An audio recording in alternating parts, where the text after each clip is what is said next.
Munkar dan Nakir. Ia adalah sosok malaikat yang dikenal dengan sosok yang sangat seram kelak ketika melakukan pertanyaan kubur.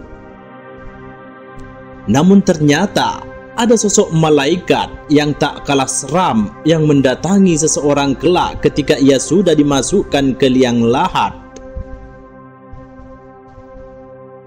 Sosok ini wujudnya sangat menyeramkan sehingga membuat sang pendosa ketakutan. Sosok mengerikan ini kemudian menyapa sang mayit pendosa dengan suara yang menggelegar lebih dari petir yang menyambar-nyambar.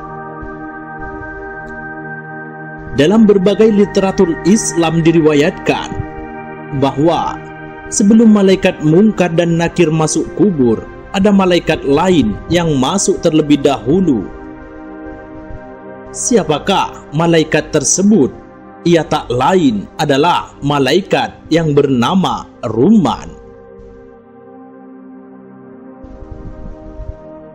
Malaikat Rumman adalah salah satu malaikat Allah yang jarang diketahui oleh umat manusia.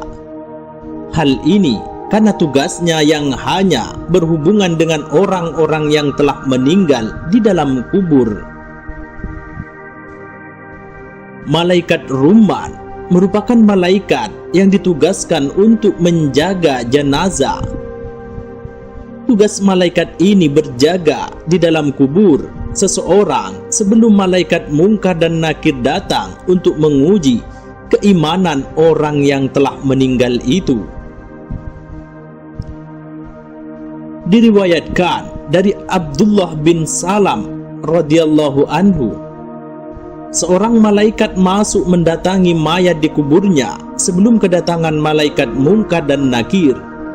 Malaikat itu bernama Rumman, berwajah cerah secerah matahari. Malaikat Rumman mendatangi mayat dan berkata, "Tulislah semua amalmu yang baik dan yang jelek." Mayat berkata kepada malaikat Rumman, "Dengan apa aku harus menulis? Di mana pena dan tintaku?" Malaikat menjawab, "Ludahmu itu tintamu, dan penamu adalah jari-jarimu." Mayat pun berkata, "Di atas apakah aku harus menulis? Aku tidak ada kertas." Malaikat Rumman menyobekkan kain kafan dengan memberikannya kepada mayat lalu berkata, "Ini kertasmu dan tulislah."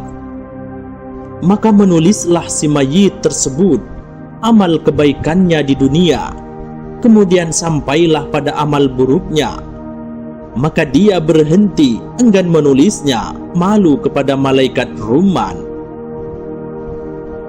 Lantas malaikat Rumman berkata kepadanya, "Hai orang yang berdosa, mengapa kamu tidak malu kepada Allah yang menciptakanmu ketika kamu melakukan amal jelek sewaktu di dunia, dan sekarang kamu malu kepadaku?" Lalu malaikat Rumman mengangkat tiang besar dan memukulnya kepada si mayat. Mayat berkata, "Akan menulis semua amal baik dan amal burukku dalam lembaran ini."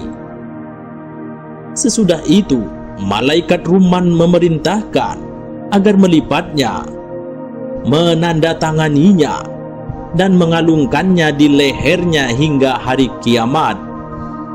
Hal ini sebagaimana firman Allah Subhanahu wa taala, "Wa kullu insanin alzamnahu ta'irahu fi 'unuki wa nukhriju lahu yawmal qiyamati kitaban yalqahu mansyura."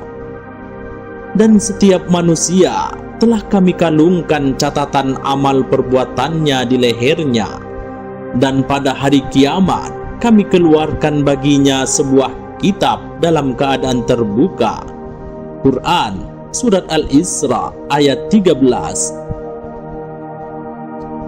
Setelah itu malaikat Munkar dan Nakir masuk menjalankan tugasnya, yaitu menanyai si mayat dengan beberapa pertanyaan. Ketika orang yang melanggar perintah Allah melihat buku amalnya di hari kiamat, maka ketika Allah memerintahkan untuk membacanya, Ketika sampai di amal buruknya, dia berdiam. Allah Subhanahu wa Ta'ala berkata, "Mengapa engkau tidak membacanya?" Dia menjawab, "Aku malu kepada engkau." Kemudian Allah berkata, "Mengapa kamu tidak malu kepadaku saat kau mengerjakan keburukan di dunia, dan sekarang kamu malu kepadaku?" Hamba itu terdiam dan menyesal, tetapi penyelesaiannya tidak ada gunanya.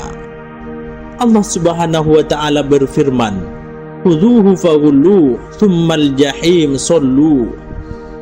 Allah berfirman, "Tangkaplah dia lalu belenggulah tangannya ke lehernya, kemudian masukkanlah dia ke dalam api neraka yang menyala-nyala." Quran Surat Al-Haqqah ayat 30 hingga 31.